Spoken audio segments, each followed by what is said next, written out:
Hello lovers, welcome to the Butterfly Effect podcast hosted by myself, Lauren Amy.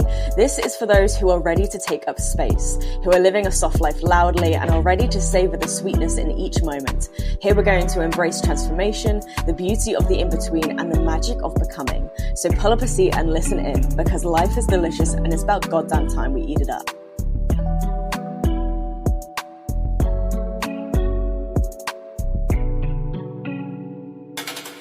Hello stunners, good morning, good afternoon, good evening. Welcome back to the Butterfly Effect podcast. We are feeling back on track today. Back to life, back to reality. I feel like I've come alive in like the last 24 hours at least. It could be the drugs, I don't know, maybe. And when I say drugs, I do mean antibiotics, just in case my mother listens to this and gets slightly concerned. I'm just feeling like a little bit more myself. For one, I'm actually sat up recording this podcast episode. I've been lying down for the past couple, and I feel like that was just an accurate reflection of where I've been, how I've been feeling for the past few weeks. I just feel like I just needed those lie downs. And yeah, this week she's up, she's ready, she's steady. Yeah. And we're feeling all right about things. I got home from class early today and I just had this strong urge to really reset my space. So I've just been cleaning my flat, listening to the entire Hamilton soundtrack and cleaning my flat, refreshing my space, almost like I'm fighting for my country, which is fantastic for motivation. I will leave that there as a recommendation. If you ever need a little bit of oomph to get something done, just play Hamilton and just imagine you're on the battlefield fighting for glory. And yeah, there's been this slow resetting of space and this slow resetting within. I still feel like I'm on this roller coaster of life, because aren't we all? But I'm no longer like white knuckle gripping onto this roller coaster seat as it's taking me through all these twists and turns. I feel like my grip is just loosening ever so slightly. I feel like I can take a bit more of a breath. Thank goodness, okay? And I don't think this is because life has become suddenly less chaotic. I just feel like I'm fighting less. I'm fighting less to like fix things and get everything sorted and keep everything going, saving face. I just feel like I'm no longer needing to fight so hard. I think what actually has been happening over the past few weeks is that obviously there was the disruption with my studio location. I had to fight to find a location and fight to keep the business going. And then that started to burn me out. So then I had to kind of fight to get myself back. You know, so there's been a lot of fighting, which I know is ironic because in class I talk about how there's no fight, no force, no fixing, when behind the scenes that's all I've been doing. Hypocrite, I know, you gotta practice what you preach, and I feel like that's advice we all need to follow sometimes. But yeah, I feel like I'm fighting less currently. I feel like my shoulders can soften a little bit more, and like I said, I can breathe a little bit more deeply. And I've got to this point where I've just been kind of reflecting on August. I can't believe we're nearly in September. August has just been a blur.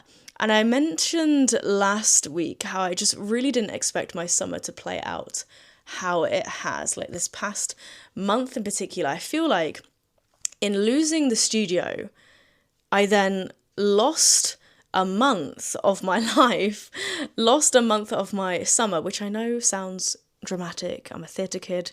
What are you going to do? I mean, I was just listening to Hamilton. What are you going to do? She's a dramatic little being, okay? But yeah, it does feel like for the past month, I've been here, there, everywhere, like I said, holding on for dear life. And I feel a little bit disappointed, actually. I feel a little bit sad, which is, I know, completely irrational and actually quite ridiculous. It's actually quite silly to think of it that way, and I think it just shows how silly the human mind can be, because I know the reasons why things have happened in such a way the past month or so. I understand why it is that I've had to go through these past like shifts and evolutions and changes and whatnot and everything, okay? I understand that I've had a lot on my plate, and as any human would, I was just doing the best that I could with the information that I had. But for some reason, there's still that irrational part of my brain that is feeling kind of sad and kind of disappointed for how things have turned out. And I think that's specifically in reference to how I hoped this summer would be. A good few months ago, I recorded a couple episodes on it as well. I envisioned this summer, I wanted it to be this really silly, vibrant time. Hence, the Silly Girl Summer Club was born. And we just had the best time roller skating, paddleboarding, silly girl picnics, other silly girl get-togethers and stuff like that. And as summer continued and as chaos ensued, and maybe this is just a classic thing for summer, all of our social calendars, our social diaries do fill up, they do get more and more crazy. And I do kind of feel like the Silly Girl Summer Club, I just feel like the motion of it, the intention behind it, the fire behind it was just a little bit dwindled. And of course, I had to put all my energy and all my effort in to make sure my business was still running smoothly. Hence, I was less focused on the Silly Girl Summer Club and idea and experiment that it was. So that's why I'm feeling ever so slightly sad and disappointed. I feel like I kind of let my girlies down a little bit, kind of let myself down a little bit, because again, that was the intention I had for this summer, but things have happened and now here we are. And again, I know this is so irrational and it's so silly. Actually, if I look back on all the things we have done every weekend, there was a silly girl event of some sort, mostly paddleboarding, occasionally skating. Sometimes there was 2 events in one weekend, I was a proper social butterfly doing all the things, meeting all the people, which was so lovely. I've met so many people actually this summer as a result of this intention, and I'm so grateful for it. And yeah, then the past 2 weeks especially have happened where I had to stop. I had to take a step back, I had to pause, and I was basically just feeling really sad about it, to be honest. It's like the version of summer that I imagined for myself and that I wanted to create, and the opportunities I wanted to create for other people, they kind of disappeared a little bit, or they definitely got pushed to one side whilst I needed to deal with, moving and logistics and organising and so on and so forth, and communicating all this to people around me as well. So it kind of feels like I am in some small way grieving the summer that I didn't quite get to have. I did experience it in many ways, and there's been so many beautiful things that have happened this summer, right? But it still wasn't quite how I hoped. And I know there's still time. I know there's still a few weeks of summer left, and I might spin this all around. Who knows? Okay. But yeah, just that little bit disappointed. And that's okay. Maybe in some ways my summer wasn't exactly what I hoped, but also in some ways it was even better than what I hoped, And basically it just got me thinking about, can we have it all? This age-old notion, you can't have it all. You can't have this, a successful, thriving business and have this silly little soft life at the same time. You can't have both. And to be honest, that pisses me off a little bit.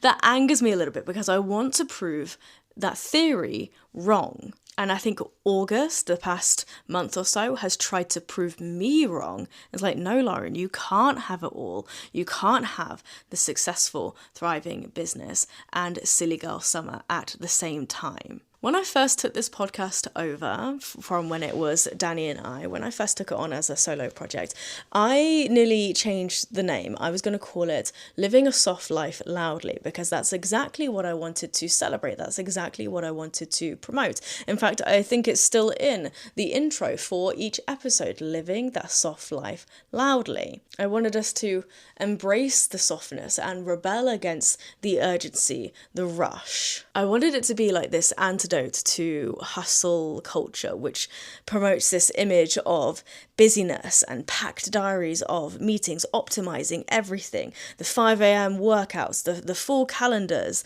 networking, building, scaling, working until midnight, and making that sheer exhaustion look like ambition and look like success, and also kind of put it into this umbrella term of female empowerment. You know, this is what a successful woman in business looks like. And that hustle culture is very much celebrated but also criticized, whereas this soft life seems to be this pinnacle of success. You know you're doing things right when you're able to live that soft life loudly. And the problem with hustle culture in particular is because the goalposts are continuously moving. The finish line is continuously moving, where there's this deep feeling that in order to achieve more, you have to do more. You're pouring so much energy and effort in, and you're not always feeling that reward as a result. You aren't necessarily enjoying the life that you are trying to build. Hence why this soft life is seen as that pinnacle. However, it's really landing for me right now that I actually don't think soft life is the complete answer either. There's this potential shadow side to soft life, because what if softness simply becomes avoidance? What if rest becomes stagnation? What if protecting your peace actually just turns into you never doing anything remotely uncomfortable? Perhaps you end up moving so slowly that you're not really moving at all. And maybe we're spending so much of our time for that dream life to just magically arrive, all this manifestation happening, but actually refusing to do the things that are required to ensure that you are able to live that dream life. And I don't want this to be an attack on softness, nor an attack on hustle culture. I think what I'm realizing here is that you can't have one without the other. I just said a few moments ago, right? It seems like you can't have it all. When in fact, I think you need both. You need to have that little bit of hustle and that little bit of softness, and they work together. It seems more and more that the hustle girlies are permanently teetering on the edge of burnout, feeling unfulfilled and unsuccessful, again, despite the effort they are pouring in. And again, it's that endless cycle of feeling like you need to do more in order to achieve more, whereas the soft girlies are perhaps feeling equally stuck because nothing is necessarily changing. Perhaps the pace is feeling so slow that it actually feels stagnant. You've got to have just that little bit of hustle. You've got to have just that little bit of hunger to make things happen in order to have that soft life that we all so wish for, that we all so crave.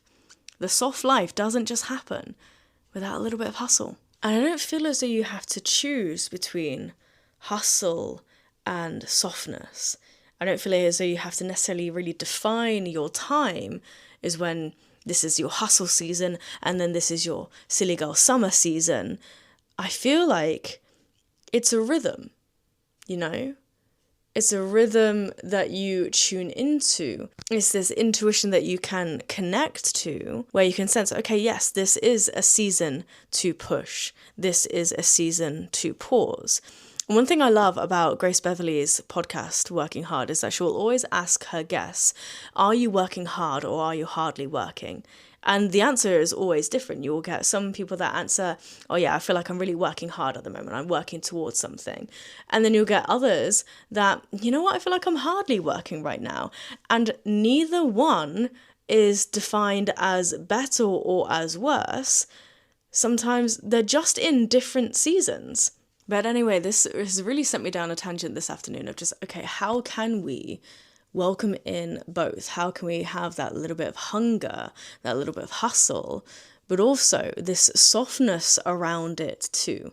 And I was just trying to find ways in which we can define it. I think what's actually needed is this ambition without the urgency, and discipline without punishment, and of course rest without guilt, and that hunger, not confusing that for desperation. And of course, above all, success without self-abandonment. I feel like sometimes we can pretend to be doing one or the other. We can pretend to be hustling and thriving all for the sake of female empowerment, or we can pretend to be living that soft life when really we're just burnt out to shit and still feeling equally lost and unfulfilled. And I just think actually we can take the time to gain clarity on the life that you actually really want to live. And maybe the goal isn't to live a soft life instead of a successful life. Maybe the goal is to build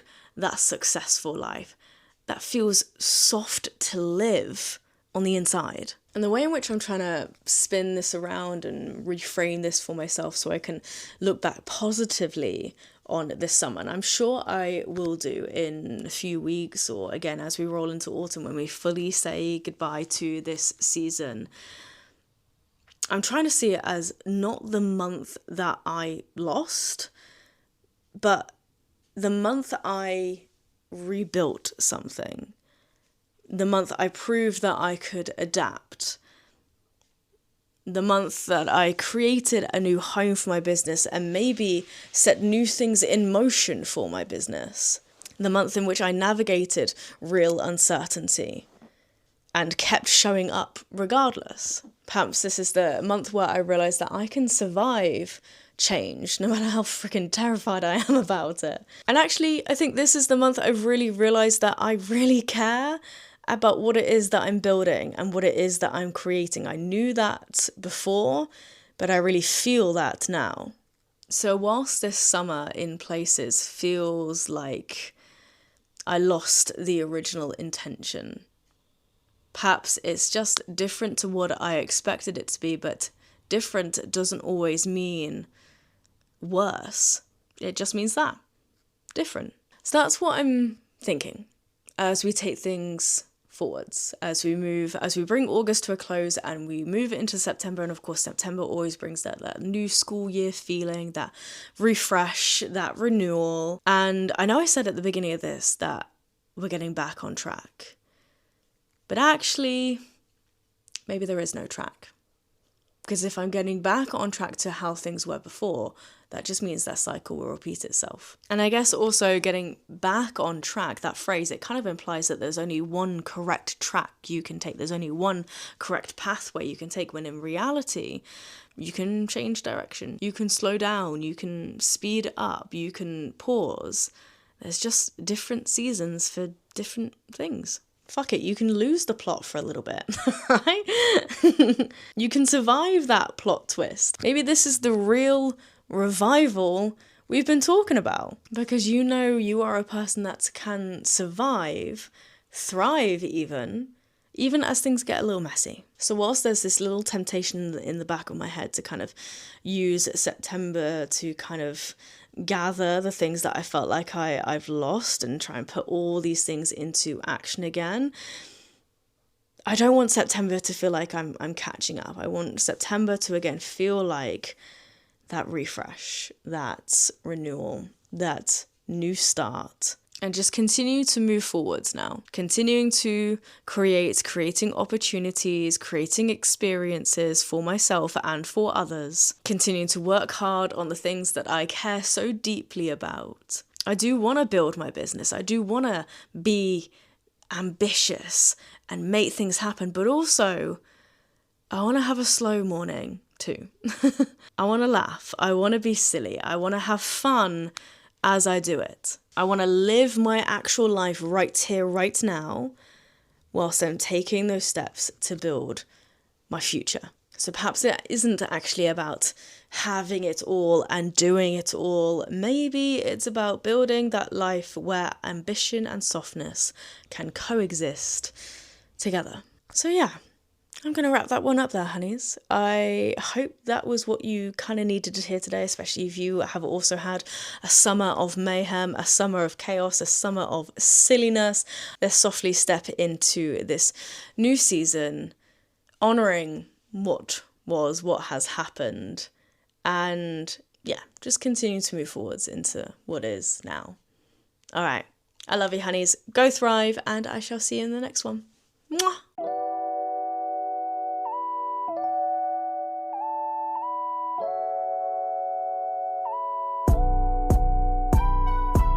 right, stunners, thank you so much for listening to another episode of the Butterfly Effect podcast. I hope it has left you feeling suitably inspired. And as always, please don't forget to rate and review, like and subscribe, all those lovely things, as not only does this help the podcast grow, but it also helps us to reach more beautiful souls who need to hear these conversations. And of course, come hang out with me over on Instagram and TikTok at LaurenAmyYD, and follow the pod at butterflyeffect.pod. You can also dive deeper into yoga, meditations, poetry, and so much more with me over on Patreon. Until next time, keep living a soft life loudly because you know you deserve it, and I'll see you in the next episode. Mwah!